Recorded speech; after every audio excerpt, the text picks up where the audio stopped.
Yeah. Good afternoon, everyone. I would like to call to order the May 19th, 2025 Lake Washington School Board Study Session. Let the record reflect that we've got 3 board members present. We've got 1 on the way, and we're hoping our student reps are on their way as well. But we're going to go ahead and start our meeting. We have 2 agenda items for this evening. The first is an update on levy planning, and then after that we're going to follow that with a continuation of our discussion from our last study session on the annual work plan for next year. Dr. Holman. So tonight, Associate Superintendent Posthumus will provide an update related to levy planning. At our March extended study session, we spent some time talking about levy and some of the elements related to that. With the legislative session having wrapped up, there's some updated information. And so tonight isn't about really making decisions. It's about setting the stage for the decisions that will need to be made in the future. And so I'll hand it over. Okay, thank you very much. And again, some of this information is we shared. Some of the slides are familiar from the March presentation, but again, the goal tonight, we're going to review the timeline. The focus tonight is kind of on the changes and implications for the EP&O based on some legislative updates. We're going to review the assessed valuation history and then overview of our funding measures. Reminder that we have in our general fund, there's 5 main sources of funding. We're focusing tonight on the EP&O levy, which provides about 15% of the operating budget. And then on the capital fund side, because the state provides limited to no money for our capital projects, the focus is on the capital projects levy for facilities and technology. And a reminder of kind of the local funding measures that are available to school districts and communities. Again, this is a slide that you saw at the March study session. The education programs and operations levy must be renewed by voters every 4 years, so it expires in 2026. Our capital projects levy for technology and facilities can be run, capital levies can be run for up to 6 years. We run ours for 4 years and it expires in 2026. And then there are also capital construction levies to provide for really building additions, new buildings, rebuild and enlarge. Our voters just passed the 2024 capital construction levy, and those can be run up to 6 years. And the levy that was passed by voters expires in 2031. There's also transportation vehicle fund levies. The district hasn't run a levy since 2001. That's needed if you need additional money beyond what the state provides to provide for school yellow buses. They did just change the rules that you can use the transportation vehicle levy for for vans, anything that transports students. And then bonds, which also provide funding for construction. And our last payment on our bonds that are slowly expiring is 2038. So that'll be here before we know it. I'm excited for 2038. Okay, just a reminder of our timeline. So we're here. We're here tonight at the March 15th was our extended study session. All this year and last year, we've had a budget advisory committee. Our facility advisory committee has taken a deep dive into the facility portion of the levy, and they did some prioritization work in March and April. We'll talk about that in a little bit. The legislature finished their session at the end of April. We had our levy advisory committee first meeting last week, and Leah and Lisa were there at that meeting. And then, so we're here tonight at the May 19th study session.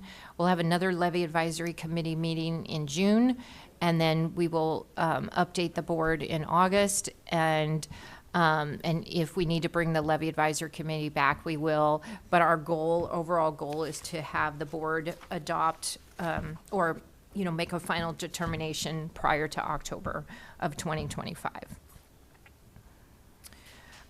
So this is just a review of the assessed valuation history in the Lake Washington School District. There's a lot of numbers in this table, but it shows you for the last 10 years that our assessed valuation has grown from $43 billion to $107.5 billion. And the very last column on the right shows the percentage change. The AV has gone up every year, save one. In 2024, it was reduced by 10.6%, and that was after a significant increase of 33%. So it was still higher than it was 2 years prior, even with a decrease. So one of the things that we, as part of our process as we assess, work on scenarios for our levy, is looking at what is the historical AV growth over time. And so I put this table together to show, in the last 5 years, AV has grown an average of 10% per year. In the 10-year period, it's an average of 15% a year. In the 20-year period, it's 16%, and in the 25-year period, it's 22% a year. So that said, we've been kind of looking at using an 8% AV growth going forward. And that's still conservative given the history of the changes. So then, again, tonight I want to talk to you about the legislative updates relating to the EP&O program. So this was a slide Dr. Holman shared at the extended study session, just given the history, and I apologize, the narrative is a little small, but given the history of McCleary, that in 2027 they changed the levy authority rules, and school districts were limited to $2,500 or $1.50 per thousand. Lake Washington falls in the 2,500. It's the lesser of, so we fall into the 2,500 per student, and that has been adjusted every year for inflation. In 2019, they changed the beginning for taxes collected in 2020.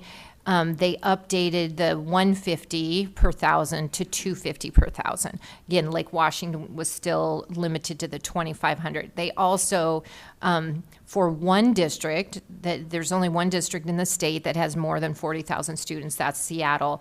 They provided $3,000 per student rather than 2,500. And again, those numbers continue to inflate. So, for the last 3 years, the inflation has been 9% in 23, and then 5.4, then 3.1. So the current rate for 2025 is $32.47 for Lake Washington, and then Seattle gets about $500 more. So what they changed in this legislative session, so beginning with taxes levied for 2026, they increased the levy authority by $500 per pupil in 2026 and beyond for all districts. And then a 3.3% is added above inflation for the years 27 through 2030 for districts less than 40,000. So that's basically all districts other than Seattle. So that inflation amount that gets adjusted to the levy per pupil is whatever. If inflation is 3%, then you add 3.3 to that, and that becomes 6.33%. So just bringing in, so the 2026 estimated inflation is 3.2. The 2027 estimate will be 3% plus 3.33 or 6.3%. So the first year, you can see in 2026 in that table, if you're less than 40,000, you're at that 3,851 number. If you're Seattle, you're at 4,351. That's the $500 difference.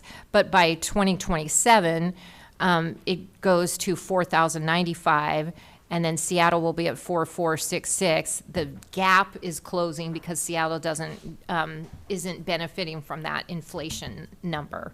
And then beginning in 2031, the per pupil rate is going to be a flat amount of $5,035 for all districts.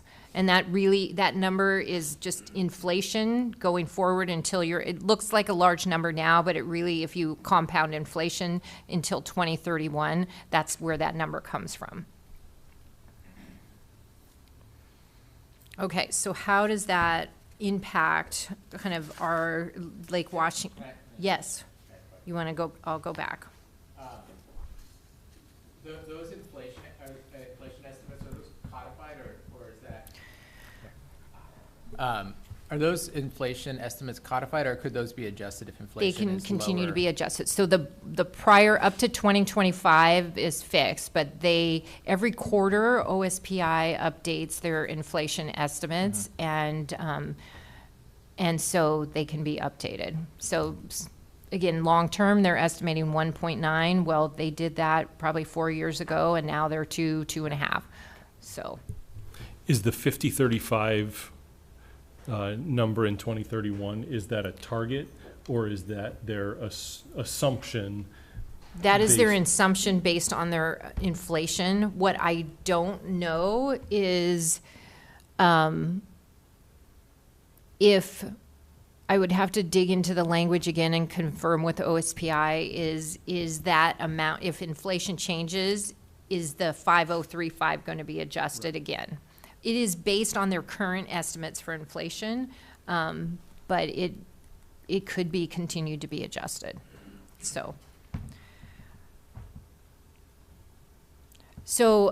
this just shows a history of the levy authority for Lake Washington School District. So on the first column is the levy collection year. Okay, that's the calendar year.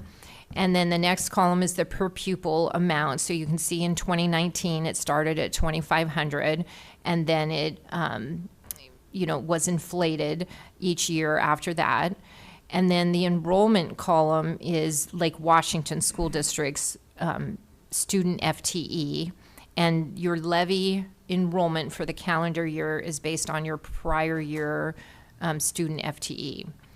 And during the pandemic, you'll see there's 3 years, 21 through 23, they held that level due to the pandemic changes. So you were levied out, and then 2024 was the first year getting back to your actual enrollment.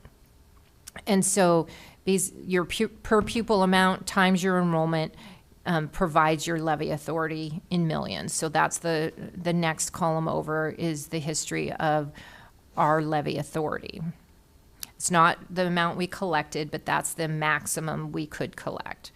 And then you can see the percentage change on the right. And again, the percentage change is, again, a factor both of per pupil and enrollment. And in the years it was higher, such as that 9%, it was OSPI provided an additional inflation amount in the per pupil.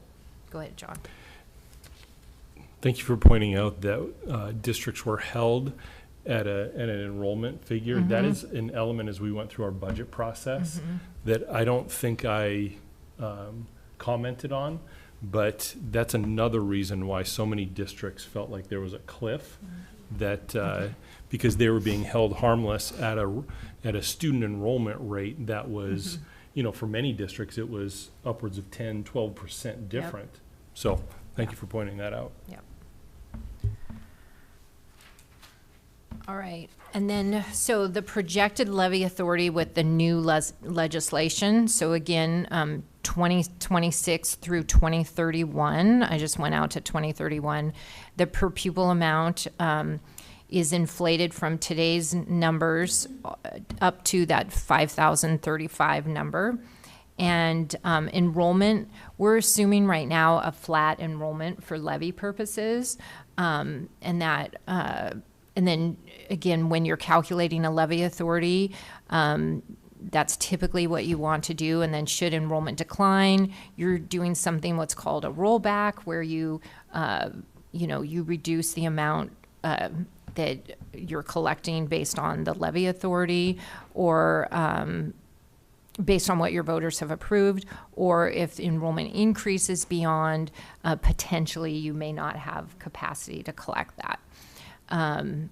So the levy authority, based on with the new legislation, would be the numbers in the levy authority column. So 118 million up to 154 million, and you can see the percentage change at the very last column.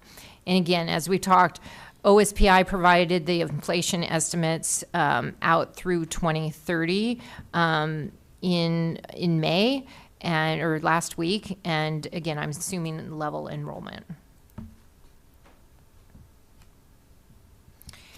And then this chart is the levy authority. So OSPI, based on those formulas, calculates the maximum levy authority, and then and districts can only collect what their voters have approved. So the levy, our voters have approved for 2026 $99.1 million.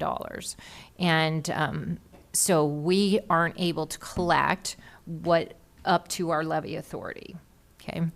And so we're going to collect the 99.1, and then the budgeted assumptions we are required, all districts are required to project out 4 years for their budget.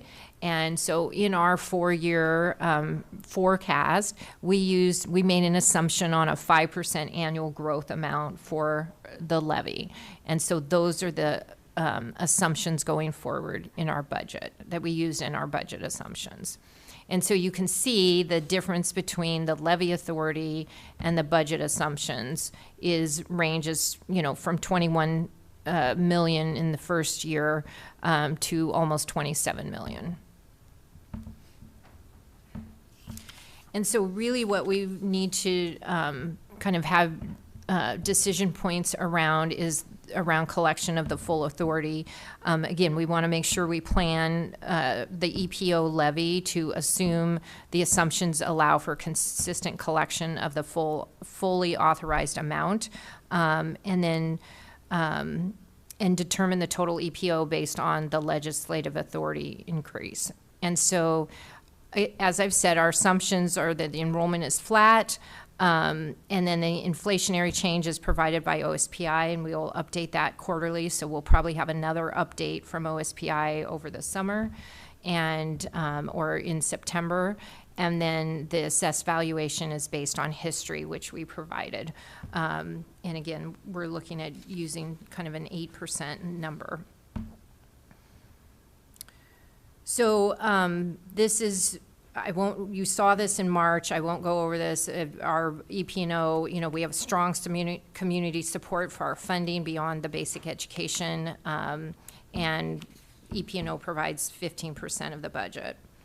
So this is just showing again the funding gap slide. So the state does not provide for all for athletics and activities. They provide no funding. We hire more staff. And required to pay more than the state actually funds, and to attract and retain the staff we need. The state provides little to no money for substitutes. We talked about special education a lot in this legislative session. The state underfunds that by $22 million. So those are just some of the things that, go ahead, John. And just want to be clear, moving forward, the special education bar will look as though the state has fully funded it, because it'll be all coded to state funding, given their new accounting tricks that they're requiring. So yes, what John is referring to is that they are required in our year-end financial reports, that there's a report where districts have to show all their expenditures by program and the sources of where those funds come from, state, federal, or other resources, and other is local. And the state has required that districts not show any local spending for special education.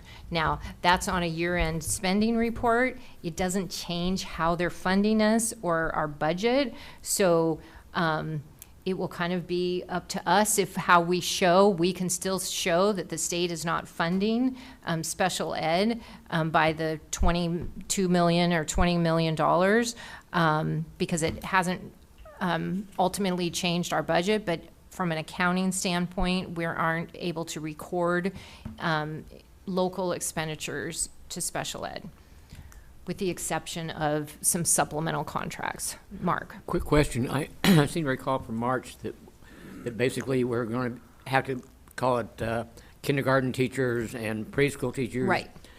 I think that might actually sell with our voters, the fact that they're getting cheated out of those early learning salaries. It might be a new message for them. Don't know. Just thought. All right, and this is just a reminder of, this is from our 2022 levy. These are the areas where we've said we're using those funds for enrichment activities. So staffing programs, SEL, safety and security, professional learning, athletics and extracurricular, which I've talked about, early learning, preschool, and then staffing beyond the state funding.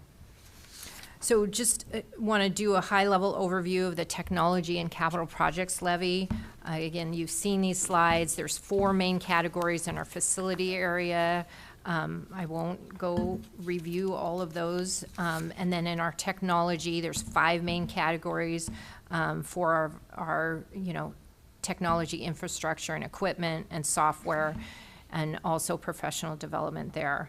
And so with our technology and capital projects levy, this is the amount, the annual amount for the last 2 years for 25 and 26. With that, we also project a 5% growth in that, and the rate right now is estimated at 42 cents.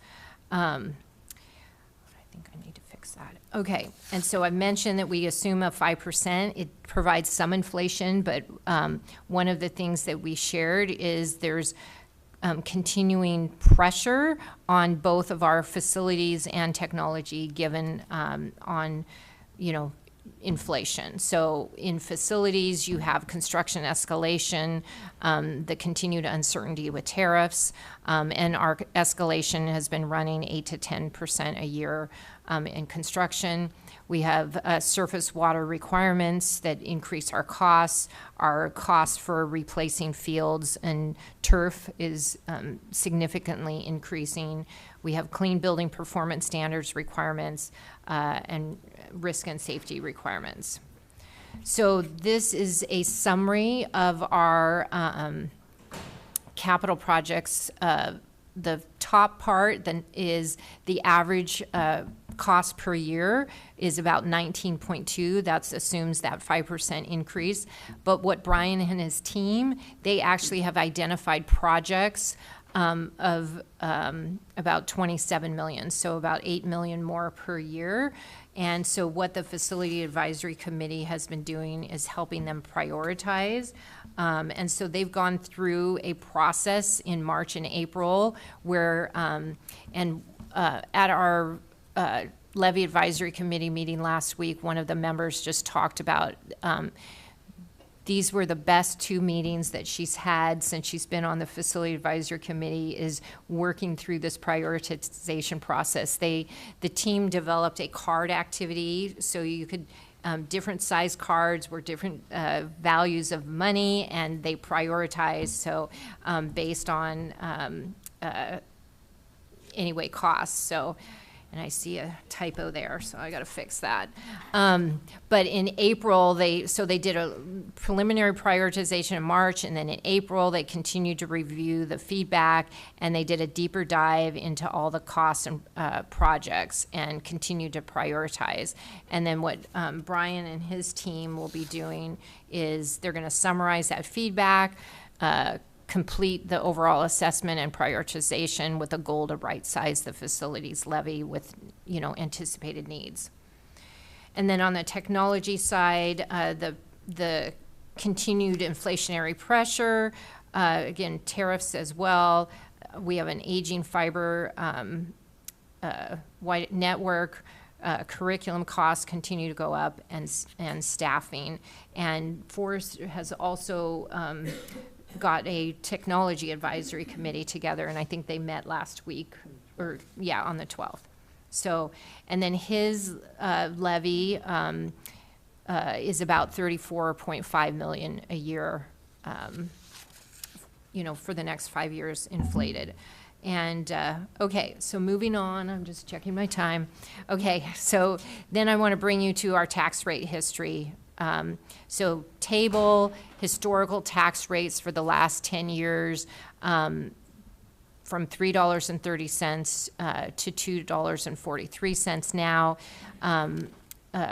And so you can see there was a jump between 23 to 24. That was driven by that decline in assessed valuation. It wasn't really related to increased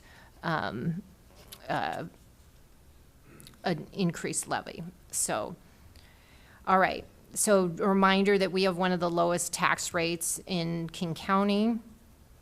We're the 5th lowest. And then Mercer Island I think they just failed a bond. Is that correct, John? So they were going out for a bond, and they did not pass that. So, wanting to put, this table is kind of what does our EP&O look like with the current budget assumptions? So I'll just bring it all in together. And so the pink bar is the levy, green is the capital tech facility levy, and then the blue is the construction. Now, our voters did approve an increase with the 2024 construction. Those small increases will begin in 2026, and there'll be another little step up in 2027.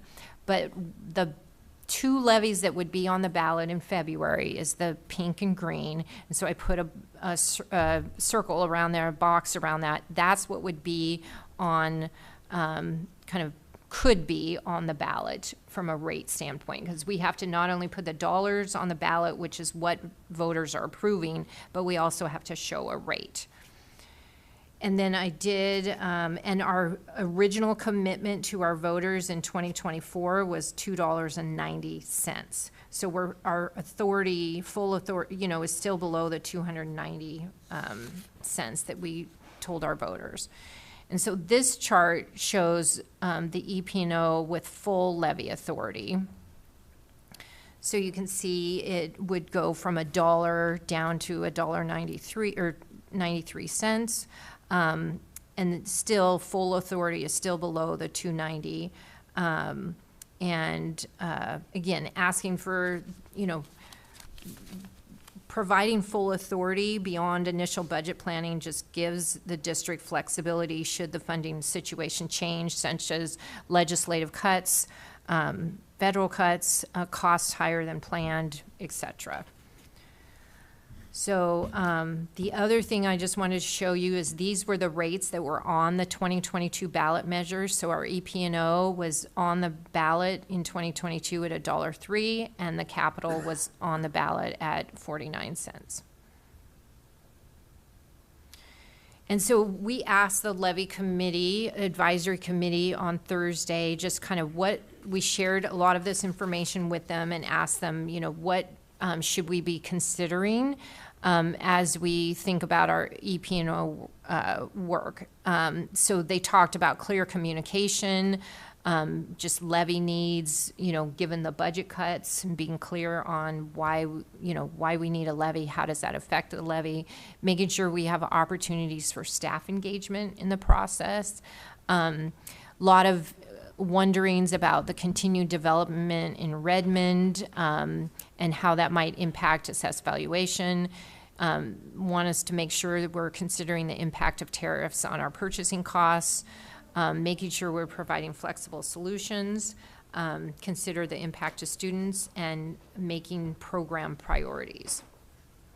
And then on the capital side, again, they felt providing a reserve was important given the uncertainty of the tariffs and other estimates.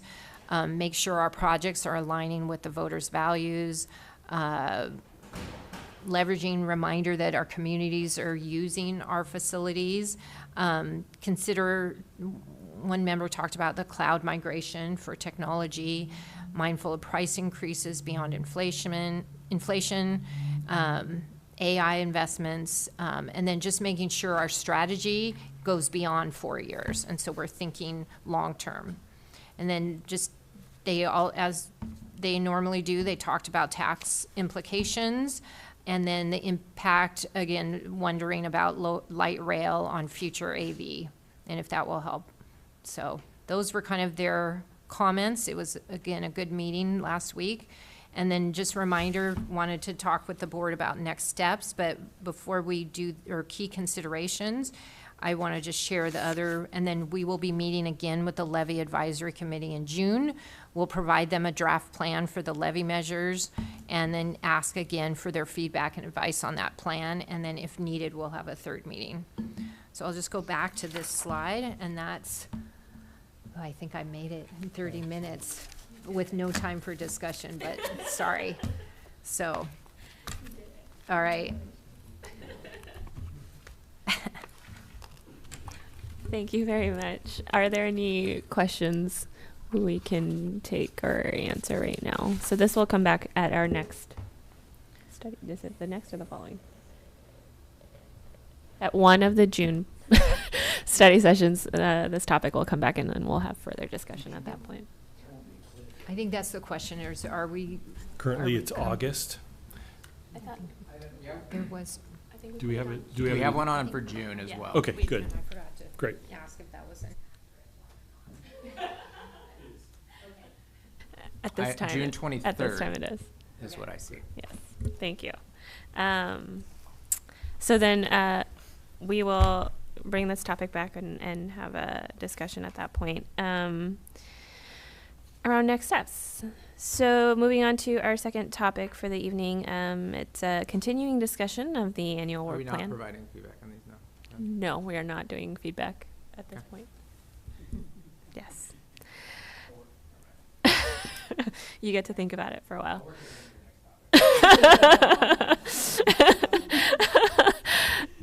We're going to go ahead and continue our discussion from our last board study session on our annual work plan for next year.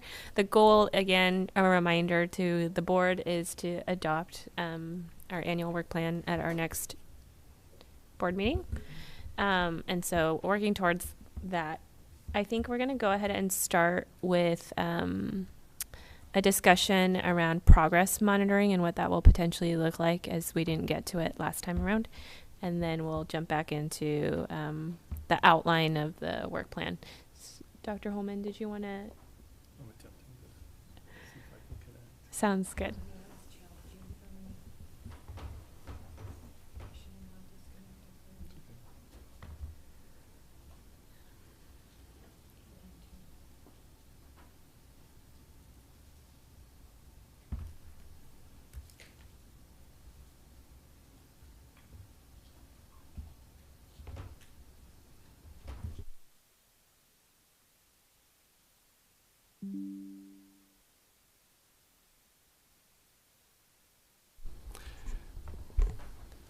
So I want to thank both President Choi and Vice President Guthrie for meeting today and discussing this with me. Thank Cabinet for their conversation today.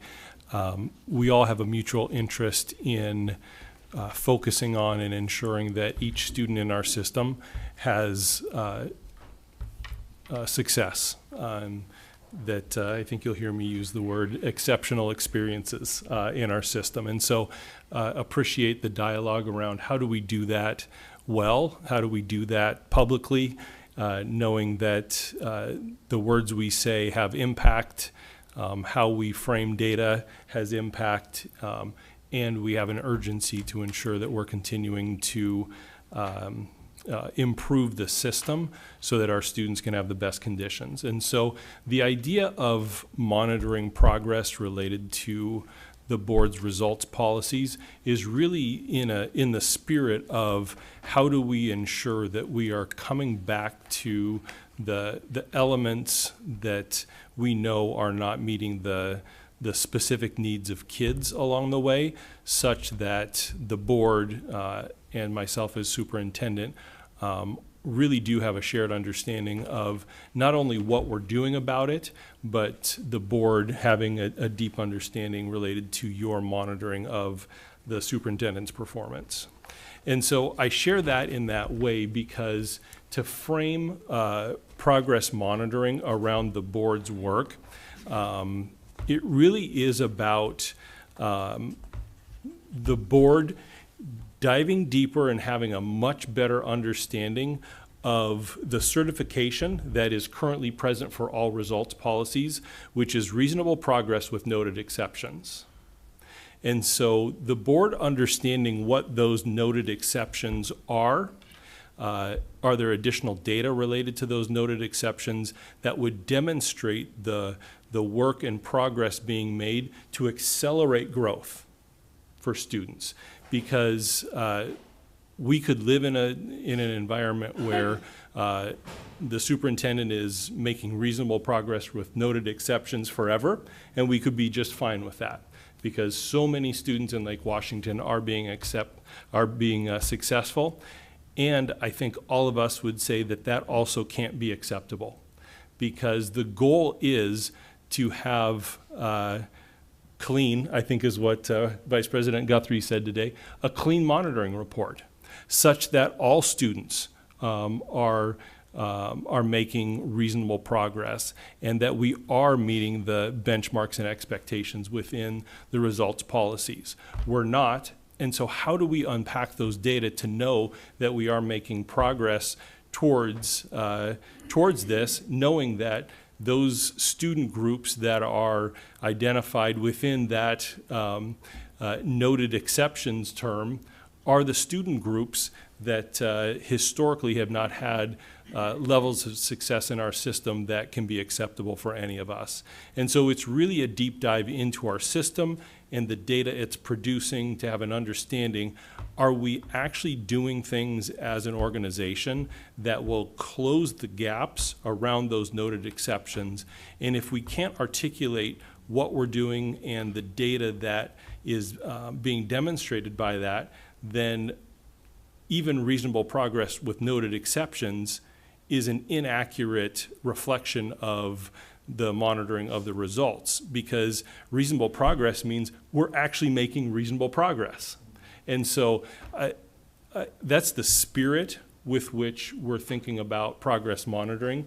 Would you add anything additional around kind of the purpose of why this was brought forward?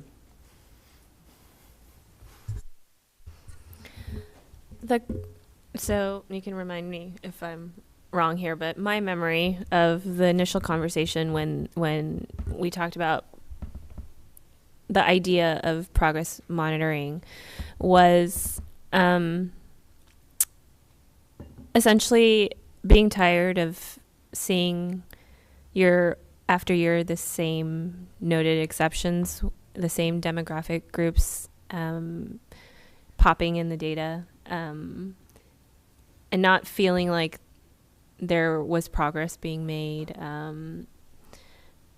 for kind of the same groups of students year over year. And so then that was the beginning of that conversation that we had, and what as a board can we do to bring focus onto areas in which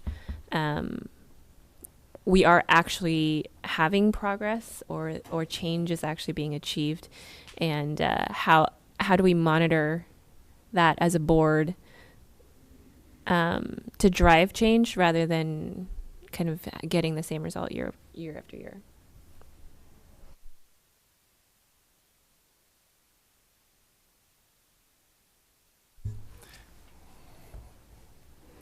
And that's just slide one. And so with that as a background, one of the other things that is really important anytime we are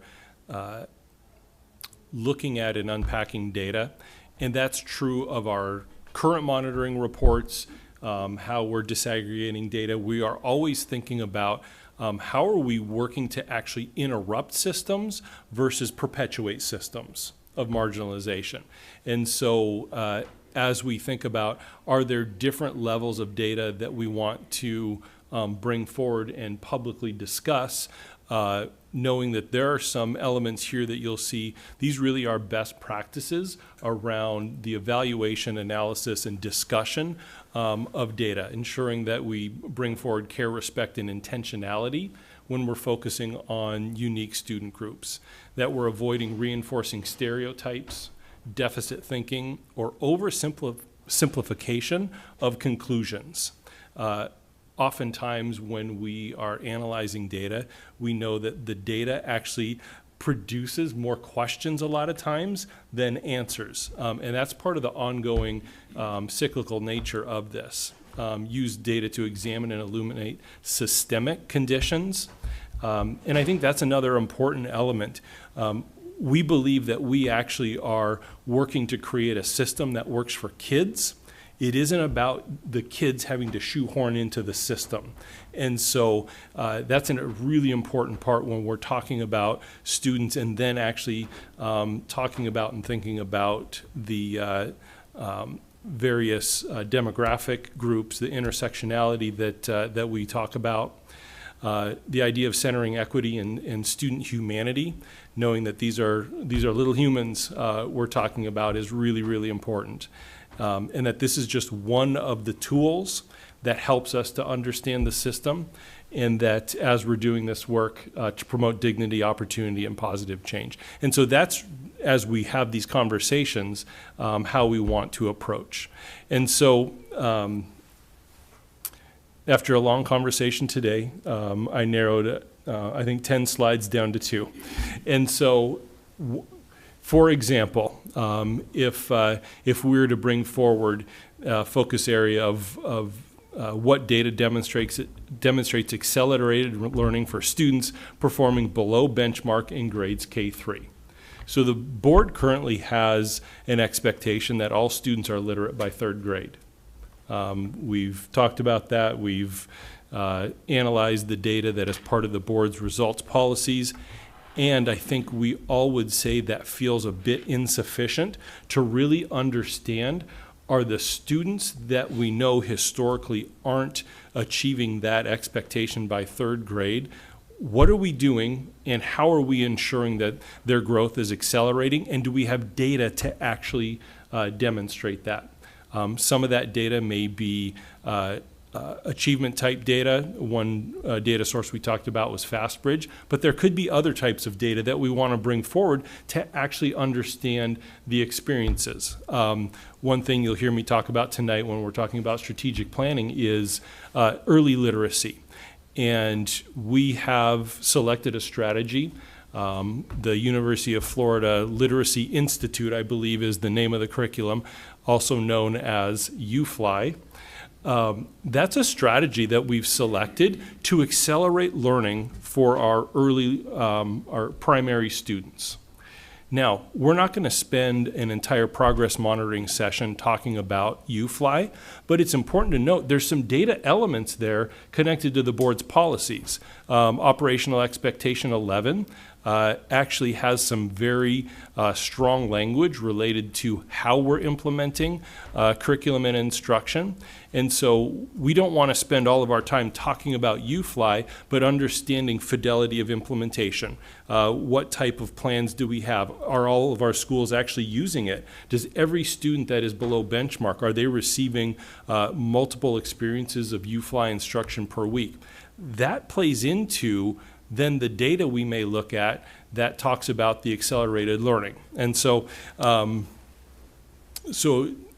as we think about UFly as the strategy that the superintendent has selected, then that's unpacking the data that, that helps us to understand the reasonable progress and what are those noted exceptions that we're talking about, and can we provide additional evidence that shows that that acceleration is actually occurring such that more and more students are becoming literate by 3rd grade. I think it's also important to know that that what additional data, or the board asking the question, what additional data will allow the board to understand the efforts to close opportunity and achievement gaps and work to eliminate policy expectations for compliance. Because that's ultimately what the board is allowing, with noted exceptions, is a period of time to be able to close those opportunity and achievement gaps. And so that's my full example around UFly. And so it's really about being able to unpack, yes, there is a strategy there, but that strategy is in service, per the board's operational expectation policies, in service of the accomplishment of the results policies. And so being able to then have a conversation around the data related to that is progress monitoring. Thank you very much. Director Stewart. Quick question. As I look, we had perpetually the same groups underperforming, and that's been noted earlier. Do we know if whether this is consistent nationally, or is it regional, or what I'm getting at is, if it's national, then there must be some research being done on what can be done. The UFly, I think, is a good example. But I'm looking at also the upper grades too. If our underperforming groups are basically the same as every other state, then somebody's got to be doing some research out there. So much of our data is similar to the national trends. I think what you just asked would be a question that could help inform our progress monitoring conversation. Like, those are the types of data that we could bring forward to help provide context around what we're trying to accomplish. There could be some noted exceptions that the board identifies as, really gaps that you may believe could be closed at a more rapid pace. Data that demonstrates years and years of kind of historical difficulties for systems to close, maybe that has a longer runway. Given the proximity and the relationship we've had with UW anyway, is it possible to partner with UW's College of Education to let, for lack of a better term, let Lake Washington be the lab rat for some ideas on how to address these problems? I think that's part of the identifying strategy. So UFly is through a partnership. Right. So we have various partnerships related to, but ultimately the answer is yes. Okay. That, partnering with higher ed and some of the various, groups that are connected to University of Washington, University of Minnesota, University of Kansas. These are different universities that are really producing some of the leading edge research. I was just thinking, proximity-wise, it'd be easy for us to be a lab, if you will. Anyone else? What are we discussing right now? I guess your position on progress monitoring as proposed by Dr. Holman. Okay. I don't understand what has been proposed by Dr. Holman. So, I don't. I'm sorry. I agree. Like that I agree with the history and like the interest of like that we should spend more time on monitoring results, student achievement, and also what Director Choi's comments around a frustration of seeing like the same exceptions for student groups and wanting to like dive deeper into understanding that. So like that, I think we're all on the same. I'll speak for Director Yoakum as well too. I think we're all on the same page there. I feel like we've had those same conversations. I think we're all been consistent there. I don't think I've heard anything different. But then like, okay, what in fact are we doing then? Like what I still don't understand because, and I guess my first question is like, are we agreeing to anything today? Like, what is, I don't know the process. Like, are we going to have new policy around this? Is this going to be baked into a work plan? I don't want to go like too far down a rabbit hole if I'm not picking the right hole. And maybe what we're looking for today is maybe it's agreement that we have an interest to dive deeper into the noted exceptions. Like maybe that's the place we land, and maybe the first time we progress monitor, it won't be perfect. And maybe we will all say, maybe that didn't work as well as we wanted, and maybe it was too operational. Maybe it wasn't focused enough on data. And so no, we didn't bring a fully baked progress monitoring proposal or report. Okay. Yeah, no, I understand that. I guess I just have a different perspective, which is I think we should spend the time to like be in agreement on what it is we are doing before we start doing it and what it's in service of too. So I think maybe starting with that, I think that's a good approach of like it. What is this, like, what is it that we're wanting this to be in service of? If it is to unpack what is identified as noted exceptions in the progress in the current monitoring reports. So I guess can I ask some clarifying questions around, I feel like I'm speechifying. Okay, so currently we monitor results too, and there's a number of different indicators in there, and then we have in policy what reasonable progress looks like, and then there's some situations where we don't hit that. For example, like with certain student subgroups not meeting the standards we've set. And so that's the idea, is like for what had been identified in the previous year's monitoring reports as indicators that were not reaching the results targets, those would be areas the board would identify for progress monitoring in future years. Is that did what I say make sense to everyone? First of all, the words, and is that what the thinking is? Those would be the noted exceptions, yeah. Okay. And how are we identifying which ones are going to be progress monitored in, for example, next year?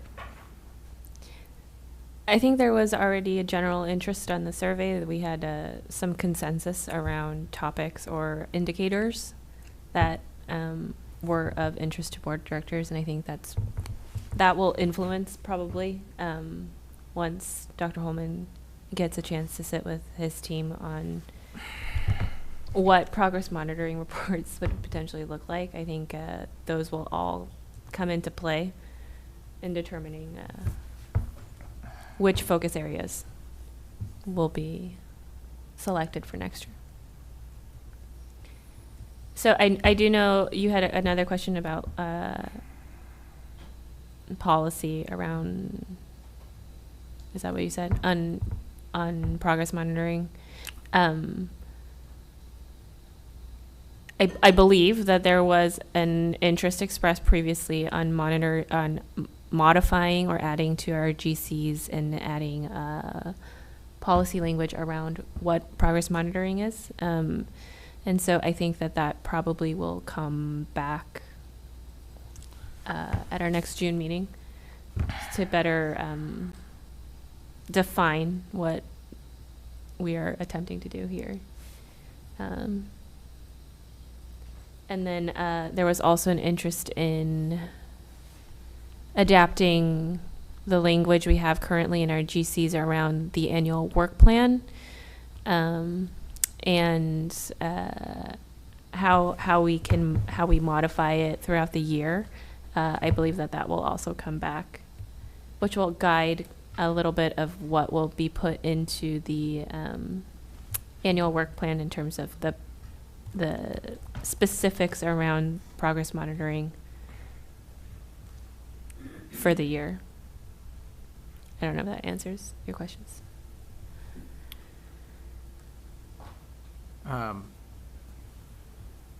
Yeah. I think so. Those ones. I'll pause.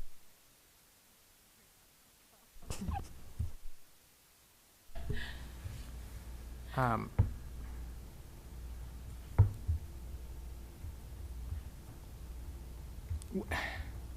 Okay, okay, here's a question. Like, are we as a board, is progress monitoring going to be part of the superintendent's evaluation? Because that's what monitoring is right now. We're evaluating, part of what it is evaluating superintendent. So I think we need to decide, like, Didn't we have this discussion though? Because we said progress monitoring is ultimately a component of the monitoring report. I know I talked about this. I don't know that we had agreement on that, on whether it is. So for example, if we set progress, we are monitoring low-income students, progress monitoring low-income students, reading achievement levels over the course of the year, moving towards standard. And we don't like what we see in that. Is that part of the superintendent's evaluation, or is it not? And I think like we and the superintendent like have to have an agreement on that before we go down that road. It's already part of my evaluation. You already are evaluating me on student groups that are already not. Well, that's not what okay, maybe I wasn't being clear. We are now going to dig deeper into certain parts of, we're going to monitor a little bit differently, and we're going to monitor different things as far as progress report, as progress market. Well, I mean, I heard, for example, something about, is the district having fidelity with its UFly program? Okay, if it's not, is that part of the superintendent's evaluation for the results?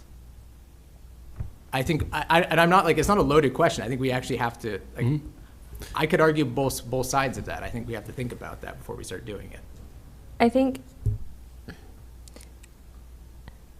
so my opinion is that we already are. It is what makes the noted exception of reasonable progress with noted exceptions. And so nothing that comes up in progress monitoring is different from what is being presented already at the results level monitoring report.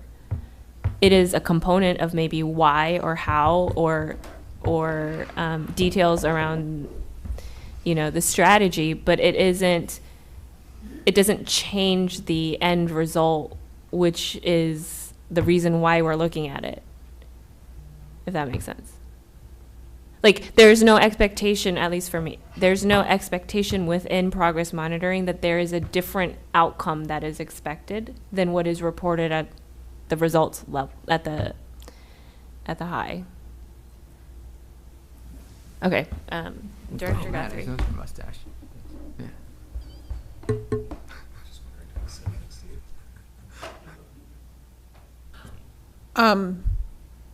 Yeah, I think it is a really important question. For me, it wouldn't be directly tied, or I think it's important in the progress monitoring stage to allow for experimentation and for being wrong, but course correcting on a faster basis than in our normal monitoring cycles.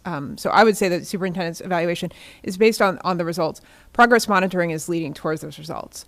I'm thinking of, I was looking through my elementary school's SIP plan years ago when my current fourth grader, who we just progress monitored for monitored for R2 this year, was in kindergarten. And the FastBridge results from those kindergartners who were in COVID kindergarten were awful. It was horrifying to see like it broken out, and your fifth graders are up at like 90% proficient, and your kindergartners are at like 40%. I mean, it was really stark. And a lot of things happened, and actually those kindergartners, now that they're, we're seeing them in R2, are actually doing fairly well, like fairly in line with the classes that came before them. If we could rewind a couple years, I wouldn't want to hold the superintendent accountable for those kindergarten results. At the same time, I think it was important to see them, and I know that different people throughout the system were seeing those and implementing some very specific things. Haggerty is what I'm thinking of, just to call that out. That's something that came in a few years ago, and we're now seeing the payoff as those students have moved through. And that, I would like to make sure that that's an example where things sort of worked, where the board didn't have to poke in and still the system sort of did its thing and started doing right things for kids. But I would like for that to be a little bit more rigorous. But in those in-between stages, I don't think you're not the results are not going to be part of sort of big R2 yet. It's sort of how are we leading towards a successful R2 in a few years, if that makes sense. That's how I see it is, if something's super off course, then yes, of course, we're going to call that out if we uncover that. But also I wouldn't want, I wouldn't want to be so rigid of like, we expect results at every single stage in the process. Especially when we have agreed upon policies that look at very specific points throughout the system, and there was a lot of thought put into what points those should be.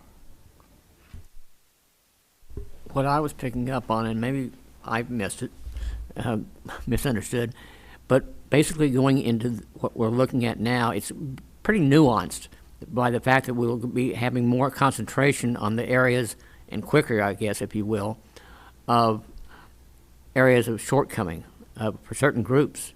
So it's a nuance, really, more so than a total change in direction. It's kind of like veering as opposed to a hard right. Does that make sense? Is that what I want to make sure I was understanding? Okay, that's why to me it's not really a different expectation or a different result, but it's a more focused result, I think. At the risk of I think as I was here listening to Director Lilliberty and what you were trying to kind of wrap your head around and kind of like essentially how would you assess kind of the effectiveness, you're not of the progress monitoring. I don't know that you're measuring, and Director Guthrie, you were kind of get this, and Director Stewart, is that it's coming back to what the monitoring report was reasonable progress with exceptions notice, and then essentially getting to the point, well, as a board, how would you evaluate whether or not, that's you're willing to accept those noted exceptions? And so getting under the hood just to see to what degree is the work, some of these things that are promising practices or things showing up such that as a board, there's a level of patience around kind of those noted that you're expecting to, just like what Director Guthrie we were talking about, is like, okay, so I understand what's the strategies that the superintendent is directing related to where those noted exceptions are, such that there's a level of confidence that they will eventually show up in R2, that you're going to see them in R2, or that you're not having that confidence, in which case then there's a conversation with the superintendent, right? Like of either, hey, we've got limited patience with this area. So it always comes back to what's being monitored on the result. It's just the digging into that so that it's that the board and the superintendent are never able to kind of get complacent around, we're working well for most students or nearly all students, but we've got these exceptions in which we're not serving those students as well as we should, and so to be able to kind of have a little bit of a rigor around there.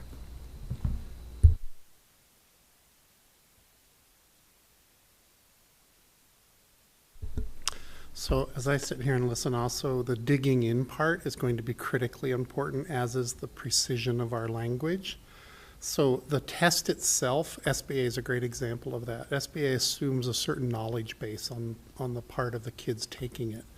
Many of our kids who may not be performing on that test, it may have nothing to do with their ability. It may have everything to do with whether or not they had the context knowledge to be able to answer it. So when I was a principal, a little boy named Jesus, as you might imagine, Jesus came from Mexico, was in his class doing a little reading activity with his teacher, and it was a little, early primary reader with 3 or 4 words on a page and picture support. This was a while ago. Jesus, the little story was about a kid going on a canoe trip. Jesus had no context for a canoe. I mean, just none. And so while Jesus scored really poorly on the comprehension component of that little assessment, it had nothing to do with Jesus's actual ability to comprehend the text. It had everything to do with Jesus's knowledge base. And so one of the things I think we're going to in this method of monitoring, try to be more sophisticated in how we examine progress and in what ways, what data we bring back to the board to look at that, because we're trying to become more sophisticated overall and not allowing the data to perpetuate the myth that Jesus was incapable when he was fully capable. The system itself, the tools we were using weren't necessarily responding to Jesus's background knowledge and experience. So that's an important component, I think, Eric, in terms of how we look at this data and dig into it more deeply around noted exceptions, is there may be tremendous progress being made that's not showing up on the types of assessments that we and everybody else sort of use to measure that. So that was just pondering that as I sit here. It really was Jesus, by the way.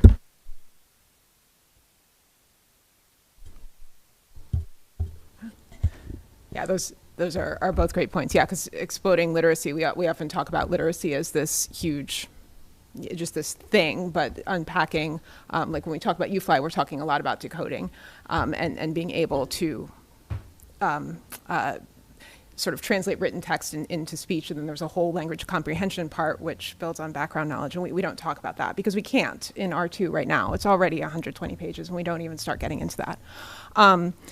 So yes to that, and yes, building to a little bit on what Matt said. That's how I was digging into the noted exceptions, because that is an interesting place to be. We have reasonable progress. That means the superintendent's doing his job. We have the opposite of what is the negative of reasonable progress? Non-reasonable progress, non-acceptable progress, which we're rarely at, right? That's why I can't even come up with a term right now. But that would be the superintendent absolutely not doing their job. But this middle, I feel like we're falling into building a little bit on what Director Stewart was saying, was that there's certain student groups that yes, nationwide tend to not see high levels of success as other student groups, and that's I can acknowledge that and say that's not acceptable, and we need to strive for more, or just sort of be like, oh well, homeless students face a lot of challenges, and we can't solve homelessness here in Lake Washington School District, so we're not even going to try. I'm not okay with that second one. And so I feel like we need to differentiate between sort of where are we at? Are we, I think it's very easy when we just say reasonable progress with noted exceptions, see you next year, to fall into that trap of, these student groups are just not expected to achieve at high rates. So it's okay, we don't really need to change our system. And I don't think anybody in this room is okay with that. And so how does that reflect in our monitoring? Because I don't feel like it is today. Not that there's not great work happening throughout the system every single day. And there's got to be something more that we can do here to make sure that we're continuing to strive for more and not just strive for more, but actually make progress, like be doing the right things, not just a bunch of activity, but figuring out what we can do to support all students in seeing success.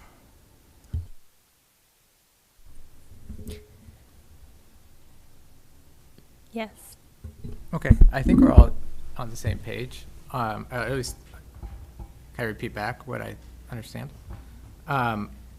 So I think we're all in agreement that this progress monitoring we're not going to make formal determinations of compliance as part of it. Is that right?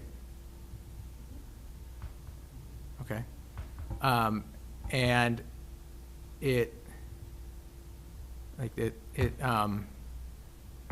so we're not going to be approving anything at the end of it, right? We're just going to be receiving information, asking questions about that information, maybe then receiving additional follow-up. That's sort of the idea. Okay. And can I add to that, though? Sure. It will all be related to the board's results 2 policy. Yeah, for example, for results 2, results 1 or policy. results 3. Yeah, right. And we're also going to be, the idea, at least right now, is it's focusing on the gaps between what is expected and what is, I guess, right? Okay. That sounds good. I have more questions. Okay,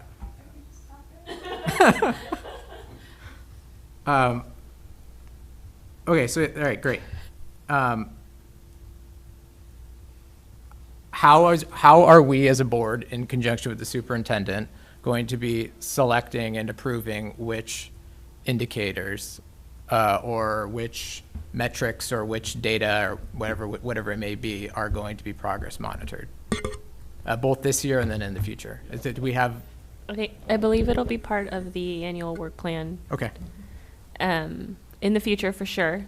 This time around, considering we are attempting to approve our annual work plan at the next board meeting, I don't know that we'll have the level of detail that we would like for all of the progress monitoring, and will probably get added as in August timeframe, most likely. But yes, in the future, once, for example, next year, I believe that conversation will be part of when we're creating the work plan for the following year. Yes, Director Guthrie. Just wanted to throw out one thing, because I think we've kind of gone back and forth as we've talked about this, about like, are we looking at student groups? Are we looking at indicators? And I've gone back and forth personally. I think where I'm landing right now is that I like this framing of we're looking at an indicator that is that the board has determined is reasonable progress with noted exceptions, and then we're honing in on the noted exceptions for that indicator. So, for example, the board might look at like graduation rates, or maybe a good example is like the ninth graders who have passed X number of credits, or whatever that indicator is in R1. That is reasonable progress with noted exceptions. We would then zoom in on those noted exceptions versus saying, you know, I know that, for example, we've tossed around students from low-income families as sort of a focus area, and I think to stay aligned with policy, it's probably a good idea to stick with the indicators, even though we know, like that indicator that I gave as an example, one of the student groups that does experience gaps in that indicator is that particular student group. So it may kind of come around to the same thing, but especially from just from part of it is wanting to really stay rooted in policy, and part of it is to avoid, as Dr. Holman was talking about, that othering of those students. That would be that's where I'm landing. So I wanted to just throw that out there, since I know we've gone back and forth on that. Eric, I also do want to appreciate the fact that you want to do this work well and do it right. I don't know of another board that's having this conversation.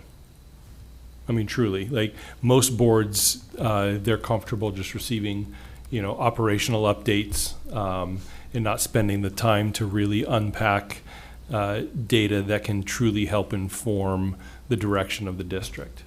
And so I think it's a valuable conversation to have.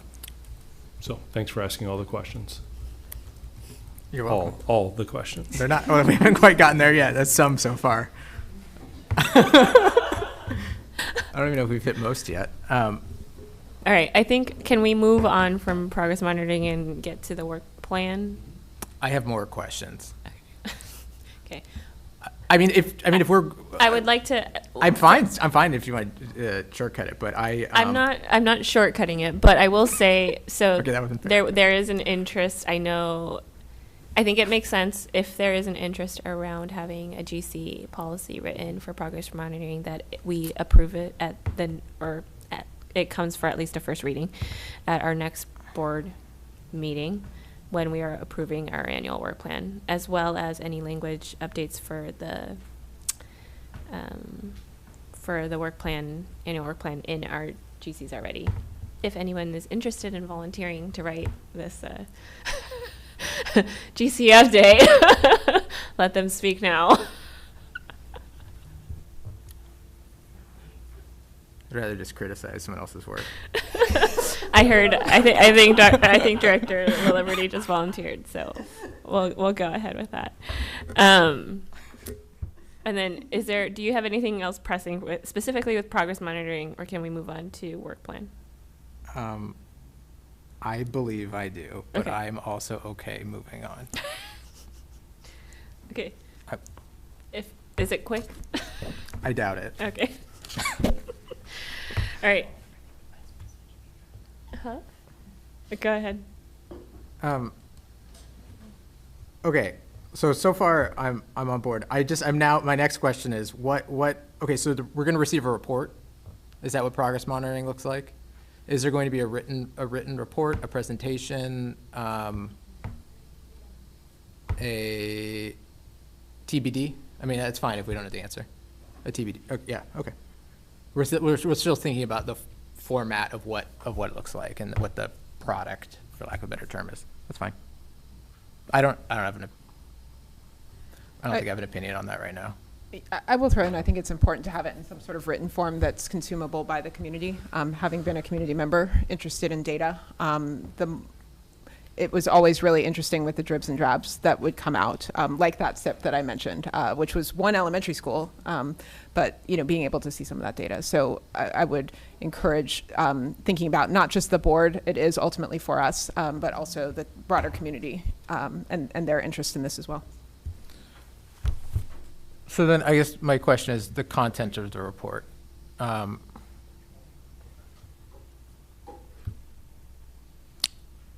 Maybe the answer is both. Is the progress we're monitoring going to report why there are, is it going to identify why there are gaps? For example, if we're looking at like achievement gaps, is it a why? Or is it going to be focused on how the efforts of the district to close those gaps?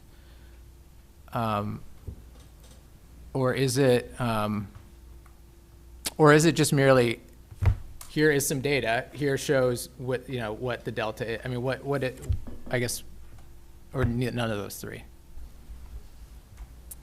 I believe there will be context provided, because if we talk about ninth grade credit accrual, there's a lot of factors that go into why a ninth grader successfully earns all their credits, and there's reasons in context for why students don't. And so I think providing the board with some layer of context around the situation, identifying some of the strategies that we're employing to close that gap, and then look at the data.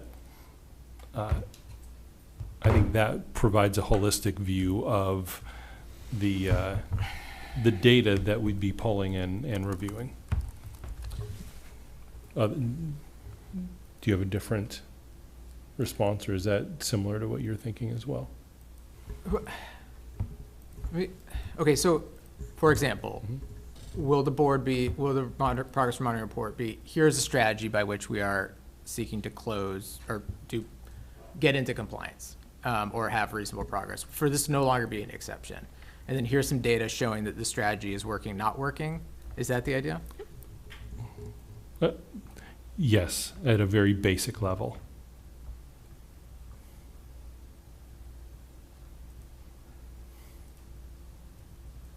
Okay. Which is similar to your Is that? monitoring reports right now. Like, there's no difference from what I just said versus what you have in your results 2 report. Okay, I agree to disagree. I actually do think there is a big difference. Like, I think, for example, and the only programmatic thing that came up today was UFly, so I'm going to keep referring to that. If a progress monitoring report is, all right, here's this UFly strategy that we are implementing. Here's how it's being implemented. Here's some data associated with UFly. That to me is what the board is receiving is an evaluation of a program that the district has, a specific program that the district has in place. It's not the board evaluating. I just think it's flipping around. I think it's actually the inverse of what we're doing. And I think that's right. I've only been thinking about this for 120 seconds or so now, but I think that's right. So the data is about our students accomplishing expected results. Yeah. Okay.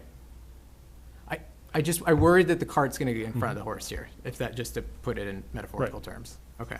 Absolutely. Okay. And maybe that's what the policy development helps, the GC policy helps to frame. Maybe. I do think it's important for the board to understand the why. Sticking with UFly, because first of all, it's fun to say, most importantly.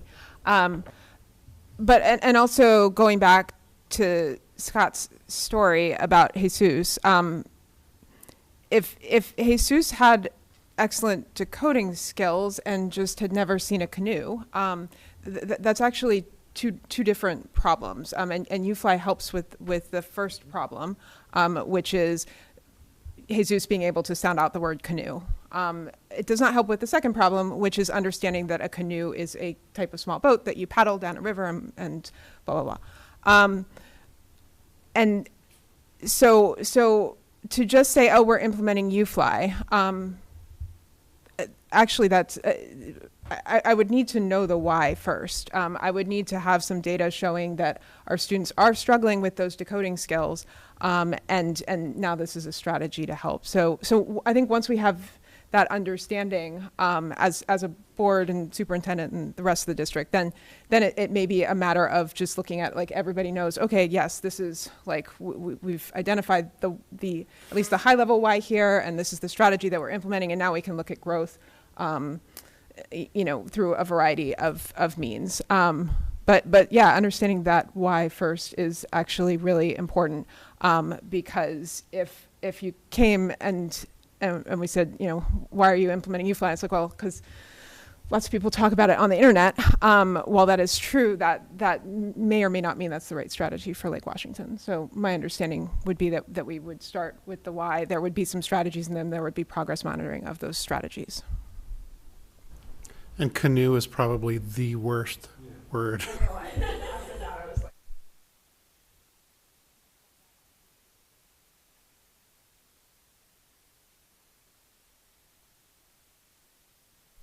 Now, can we move on to board? Yeah, yes, I Director think- Stewart. Just as a quick one-sentence synopsis, what we were doing was the what and the how, and now we're looking at the why and the how. Thank you. We're going to move on to the annual work plan now, so that we can try and get this on the agenda for the next board meeting. There is an updated draft. We heard some feedback around moving certain items from study sessions to board meetings.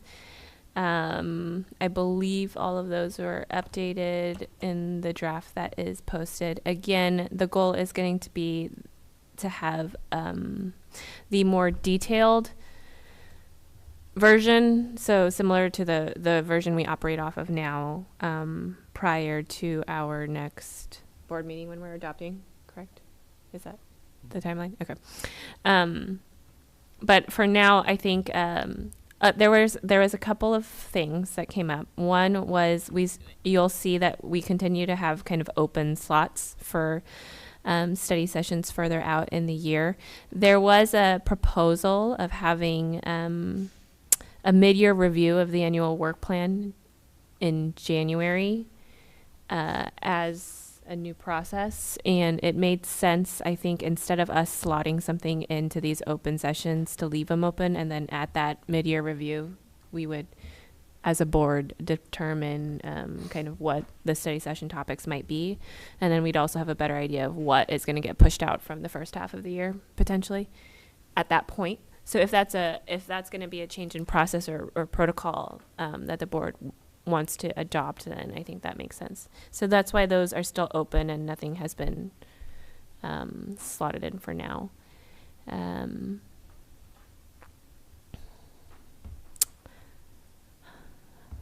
I almost don't want to say this. Is there any questions or feedback?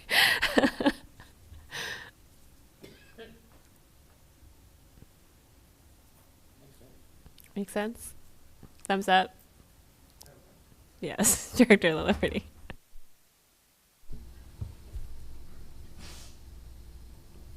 Thank you, everyone who worked on this, first of all. I get just this is a very minor thing, but in October, like I was looking at the levy, thinking about the levy presentation earlier, and sort of the timeline for how much work staff, the advisory committee, and the board has to do to if the board is going to be putting something on a February ballot. On February 6th, we have a study session on with one of the topics is levy recommendation, and then at that same meeting is potential board action on levy resolutions. And looking at the timeline from 4 years ago, the board took action in October to approve it. And I think that, going back to that slide about considerations, I do think that's the right timeline, like of note, certainly of having it right around then. Excuse me?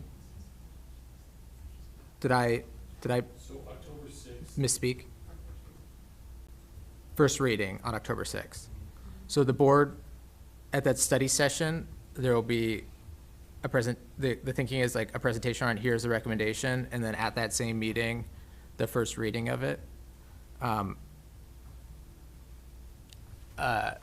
mean, I think that is challenging. I mean, most likely fine, right? Just by how it's gone in the past, most likely, but I worry that I'm concerned that we'd be setting ourselves up for a potential problem that we could avoid by trying to accelerate it, that study session a little bit more into September. And I know that there's a whole timeline of also having conversations with the levy advisory committee and making sure like their work is honored, and also that we also need their work to be able to go forward.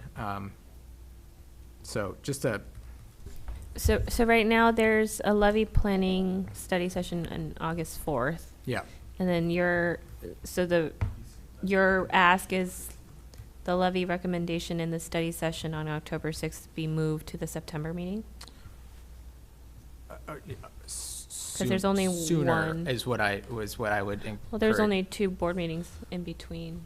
Well, right now there is. I'm always loath to add board meetings, but that is for something like this, that may be something where we want to think about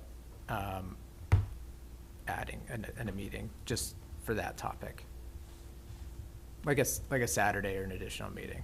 I mean, I don't think we have to make the call on that now. I think we'll have a lot more information on probably after in June.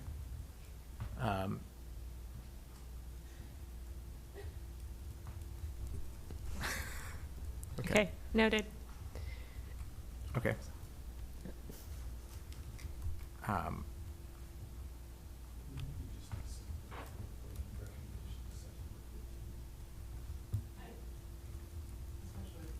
Especially since I was just looking, and what Barbara presented earlier was the levy advisory committee meeting in August if necessary, but nothing past that. So it does seem like by September, potentially, we could incorporate their feedback and have a study session. I wouldn't be opposed.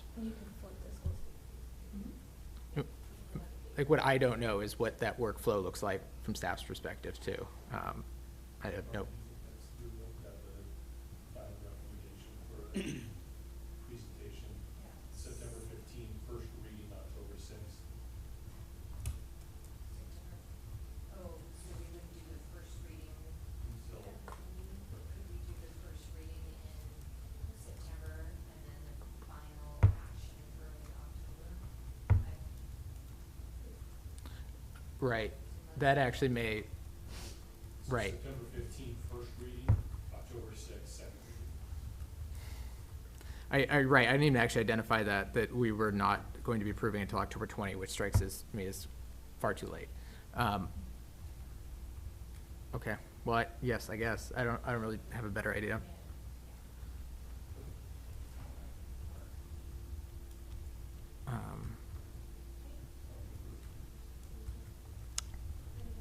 Yes.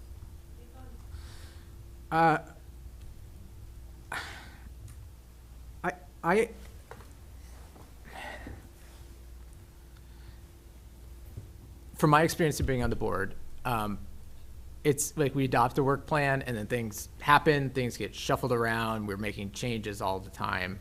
I think it's important for the work plan to identify what the board's priorities are in the year, not just have a schedule, but say like, we're identifying like these 1 to 3 things, these are our priorities, and then we're agreeing to that and approving it. When I look at the work plan, for me, I think a priority that is implicit in it is that the board adopting policy around OE10. And we have all of these engagement sessions built in for that and taking action on it. So I just, if we're going to be touching the policy again for our work plan, I do think amending that policy to also say that we're not just adopting a schedule, but we're identifying the priorities, and that the board approves those priorities, so that when things do invariably change, that we have agreement on what it is that we want to prioritize when those changes occur. I think that'd be helpful. I'd be curious if people have different view when they look at or think about what the work plan for next year, if there are different priorities that people have. I have an additional priority that's currently on the work plan for this year. Yeah. Do you have I just want to highlight what you're saying in the current work plan, even though it's not quite spelled out yet. October 6th now, my October 6th, has school safety and security update. That's related to OE10, the experience of our students in their schools. 5th comprehensive high school. That's the board really thinking about this experience of students in their comprehensive high schools. Boundary is about students' experience. And so chronic absenteeism, November 17th. And so I'm actually highlighting what you said. I think there are some implicit priorities already stated, given the topics, and it may benefit the board to call those out as the priorities for the work plan. I'm agreeing with you. Let me be clear.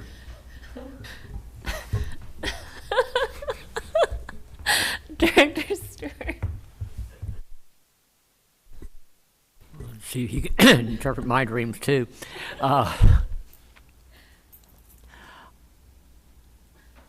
We've had inclusion on the road for all this time. I mean, if you want to go back to the pilot programs. And now we've had it kind of in full swing. I would love to have that be one of our priorities, to see its workability, and I'd like to see it from the boots on the ground people as well. I'd like to have elementary, a non-SPED teacher, a SPED teacher, something like that, as opposed to from the central office. If you got a pair of teachers doing dual teaching, I'm sorry, I'm lacking the right word. Thank you. I knew it was something like that. I'd like to hear from them, what were the challenges? What do they think that could be done? And I hate to put a staff person on the spot like that, but I would like to hear the actual experiences as opposed to a distillation, because I think it puts a face really on the data that we always get. Am I being too obtuse, or?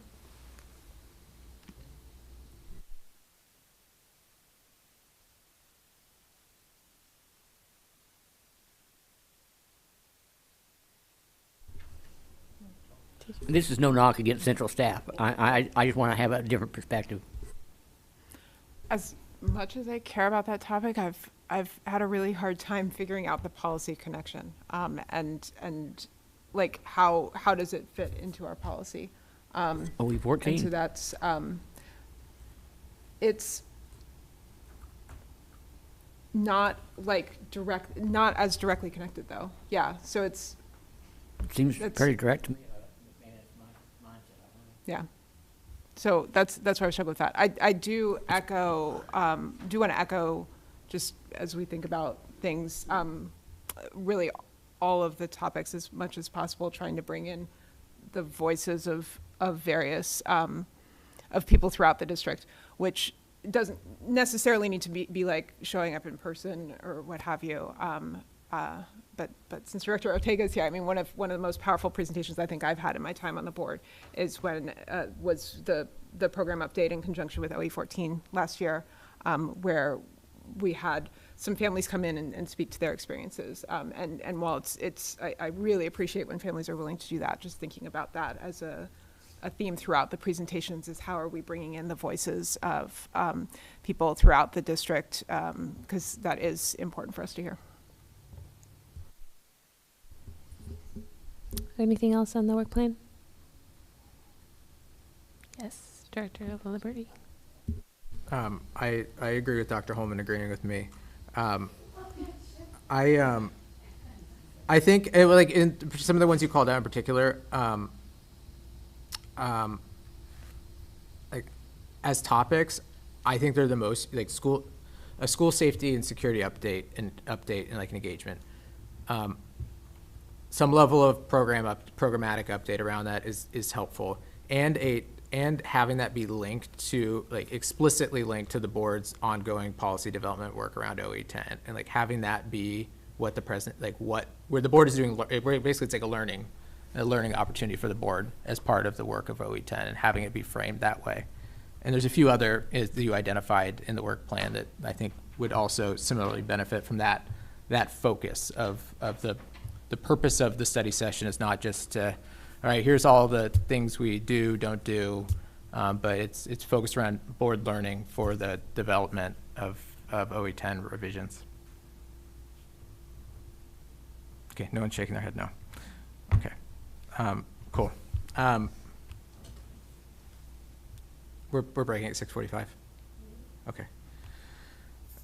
Boundary determination process. We have one bullet point on there. I guess I could have looked at the 2022 presentation. It's been now a little while since we've done that. What I can't remember is what, I know a lot of it depends on the scope of what of the boundary process, but like what the board's typical engagement and what that workflow looks like for the board if there is a boundary effort, what that historically has looked like. I can't remember how that was in the past. Why don't we do this? Why don't we provide that in writing to the Okay. board? Yeah. The thinking around doing this in August is really a meeting around scope, Yeah. because we'll do an evaluation of kind of current state of things, and we could have a narrow scope and we could have a large scope. Great. And so I could Yep. rationalize why we would do either of those during this process, particularly for an elementary, level that has declined enrollment by 1,800 to 2,000 students. Mm-hmm. Okay, great. And we have some schools that are significantly outsized compared to their peers across the district. Yes.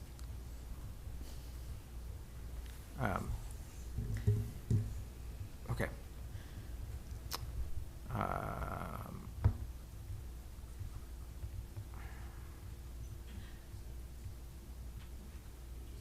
I just lost my slide. I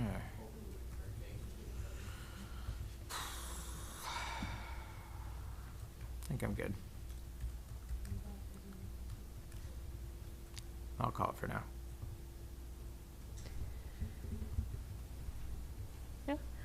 Awesome.